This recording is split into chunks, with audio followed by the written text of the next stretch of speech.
नमस्कार सर्वांना. कसे सर्वजण? बरं आहे ना? बरंच असावं. मीही तुमच्या आशीर्वादानं खूप छान आहे. चला म्हणलं, एक विषय आठवला आपली आईसाठी.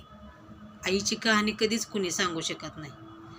आई आपल्याला चांगल्या विचारानं वाढवू शकते. आई आपल्याला चांगल्या संस्कारानं पुढं नेते. चांगल्या ह्याच्यानं संस्कार व्हावं, चांगल्या ह्याच्यानं विचारातनं आपला मुलगा मुलगी काय असेल ती घडावं. जसे जशी मुलं मोठी होतात तसे आईचे विचार त्यांना भुरसटलेलं वाटतात, जुनं काळातला विचार वाटतात. पण ती जुनं विचार नसून एक नवीन विचाराची तिच्यात काहीतरी सांगण्याची ऊर्जा असते. नवीन त्यातनं सांगते. जे जुनं आहे ती नवीन करून व्यवस्थित सांगते. तरी आजकालच्या मुलांना मुलींना आईचं विचार म्हणजे भुरसटलेलं वाटतात. पण भावा बहिणींनो, विचार आई वडिलांचं कधीच भुरसटलेलं नसतात. आई वडील सांगताना एकच विषय चांगला सांगतात की आपल्या बाळानं कुठल्या संगतीत वाढावं, कुठल्या संस्कारातनं आलाया, ह्या गोष्टी सगळी आपली आई आपल्यासाठी चांगलं सांगत असते.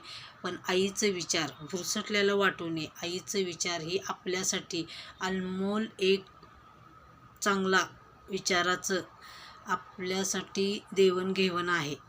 असं सगळ्यांनी मानून आपल्या आईचा दर्जा आपण कधीही कमी न करता आपण आपल्या आईला मान सन्मान द्या. आज प्रत्येक गोष्टीत आईला कमी समजलं जातं. अडाणी असो, शिकलेले असो, पण आई ही आईच असते. म्हणून आपण आईचा दर्जा कधीही कुणाला देऊ शकत नाही.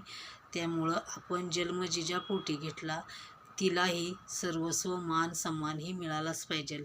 व्हिडिओ आवडला तर लाईक करा, सबस्क्राईब करा आणि कमेंट करायला विसरू नका.